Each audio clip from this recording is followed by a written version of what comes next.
Well, it's a nice crowd today. All right.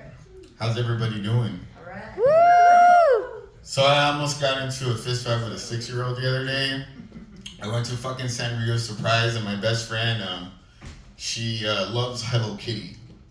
And I seen this kid about to grab the last Hello Kitty toy, and I could hear her mom going, "I already bought you that shit."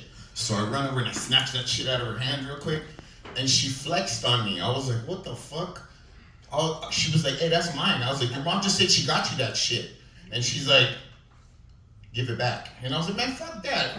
I'm not gonna let this little girl fucking punk me right now."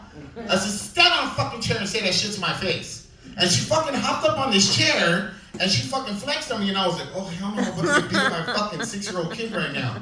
And then her mom comes around, she goes, "Excuse me, sir." She's like, "You can have that." And I looked at her and I said, "Bitch." And fucking walked away.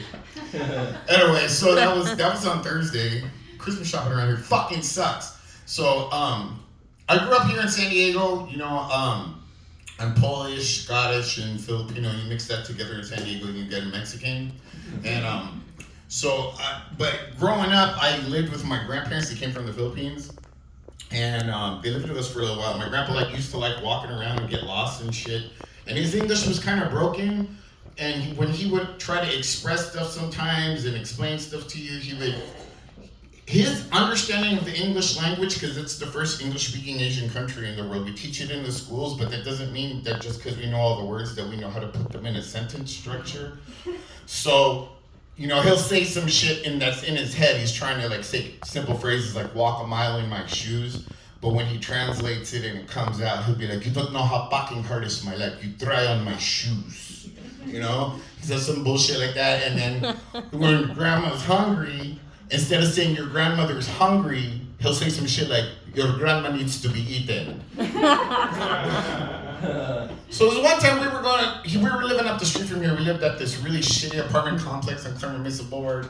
And my grandpa used to walking around the neighborhood a lot. He used to just go get lost and stuff. And one time he got really lost and he called me up and he wanted me to pick him up.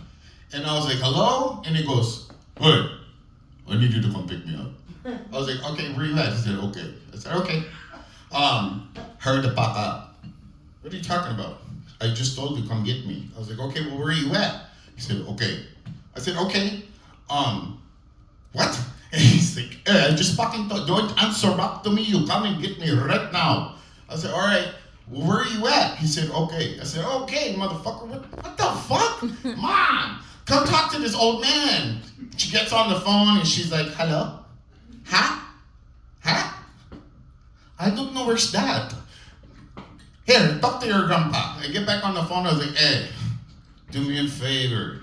Can you tell me what's behind you and what's in front of you?" He goes, "I got a fucking gas pump in front of me and I got a convenience store behind me." I said, "Are you at fucking Circle K?" He goes, "That's what I said. Okay, you pick me up." I get all the way up to the fucking Circle K. He's pointing at the fucking sign. He said, "Okay." Jesus Christ, that's all my time. Thank you guys.